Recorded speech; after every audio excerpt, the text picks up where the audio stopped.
नमस्कार, पल्लवीज मराठी किचनमध्ये तुमचं खूप खूप स्वागत आहे। आज आपण पाहूयात ताज्या वाटाण्यापासून फक्त 10 मिनिटात बनणाऱ्या मऊसूत आंबोळ्या कशा बनवायच्या।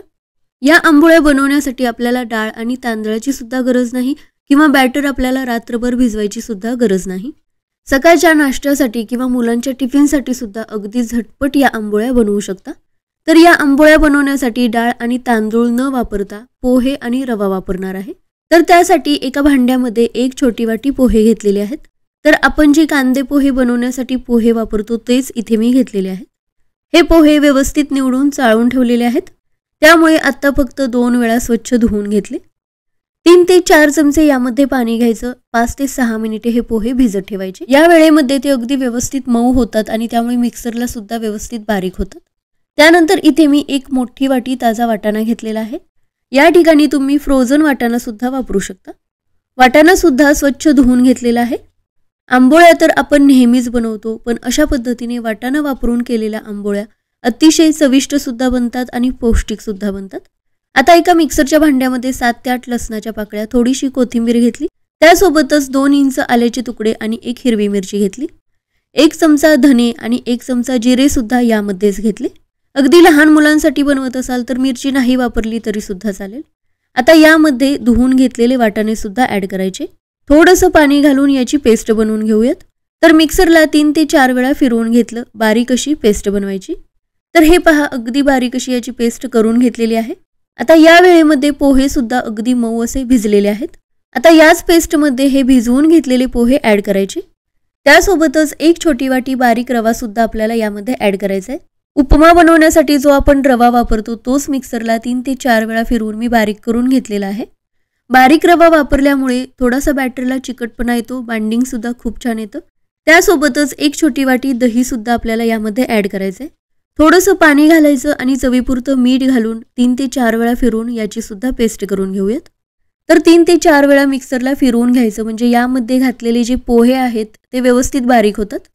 तर हे पहा, अगदी परफेक्ट आंबोळीचं बॅटर बनलेलं आहे। हे पहा, वाटाण्यामुळे याला रंग सुद्धा मस्त आलेला आहे। आता हे बॅटर एका भांड्यामध्ये काढून घेतलं। आता आंबोळ्या बनवण्यासाठी सुरुवातीला तवा चांगला गरम करून घ्यायचा। तवा गरम होतोय तोपर्यंत गरज असल्यास यामध्ये थोडंसं पाणी ऍड करायचं आणि हे पुन्हा एकदा व्यवस्थित मिक्स करून घ्यायचं। यामध्ये रवा घातलेला आहे, त्यामुळे थोड्या वेळाने हे बॅटर थोडंसं घट्ट होतं, कारण रवा पाणी शोषून घेतो। त्यामुळे गरज असल्यासच यामध्ये थोडंसं पाणी घालायचं। आंबोळी मस्त जाळीदार बनण्यासाठी पाव चमचा यामध्ये खायचा सोडा वापरलेला आहे। याऐवजी इनो सुद्धा वापरू शकता। पुन्हा एकदा अगदी थोडा वेळ हे मिक्स करून घ्यायचं। सोडा घातल्यानंतर याला जास्त फेटायचं नाही। तवा सुद्धा चांगला गरम झालेला आहे। गॅसची फ्लेम कमी ठेवायची। तव्याला सुरुवातीला थोडंसं तेल लावून घ्यायचं, त्यानंतर थोडंसं पाणी शिंपडून लगेचच पुसून घ्यायचं, म्हणजे तव्याचं टेम्परेचर थोडंसं कमी होतं आणि बॅटर तव्याला अजिबात चिकटत नाही। 1 ते 2 पळी हे बॅटर तव्यावरती घेतलं। हलक्या हाताने पळीने याला पसरून घ्यायचं, अगदी डोशासारखं याला पातळ करायचं नाही। तर हे पहा, साधारण इतक्या जाडीचं हे पसरून घ्यायचं। यावरती झाकण ठेवून लो टू मीडियम फ्लेमवरती 3 ते 4 मिनिटे एक साईड व्यवस्थित भाजून घ्यायची। झाकण लावून शिजवून घेतल्यामुळे याची वरची साईड सुद्धा व्यवस्थित शिजली जाते, त्यामुळे ही आंबोळी पलटून भाजायची गरज लागत नाही। आता ब्रशच्या साहाय्याने किंवा चमच्याने कडेने थोडंसं तेल लावून घ्यायचं। 1 मिनिटभर पुन्हा हे शिजवून द्यायचं आणि त्यानंतर ही आंबोळी काढून घ्यायची। तर हे पहा, हे बॅटर अजिबात तव्याला चिकटलेलं नाही। अगदी परफेक्ट वाटाण्याची आंबोळी बनवून तयार झालेली आहे। मस्त जाळीदार आणि मऊसूत बनलेली आहे। तर अशाच पद्धतीने प्रत्येक वेळी थोडंसं तेल लावून पाणी शिंपडून लगेचच पुसून घ्यायचं। तव्याचं टेम्परेचर अगदी व्यवस्थित असेल तर एकही आंबोळी तव्याला चिकटणार नाही। सगळ्या आंबोळ्यांना मस्त जाळी सुटते आणि अगदी परफेक्ट बनतात। आता आंबोळी काढून घेताना सुद्धा डायरेक्ट प्लेटमध्ये न ठेवता जाळ्यावरती ठेवायची, म्हणजे खालून सुद्धा आंबोळीला पाणी सुटत नाही आणि ओलसर बनत नाही।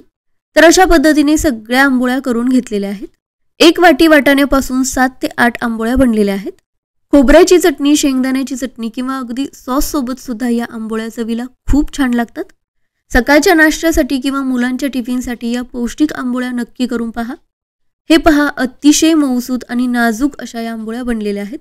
या बॅटरमध्येच आपण सगळे मसाले ऍड केलेले आहेत, त्यामुळे गरमागरम या आंबोळ्या अशाच खाल्ल्या तरी सुद्धा चवीला छान लागतात।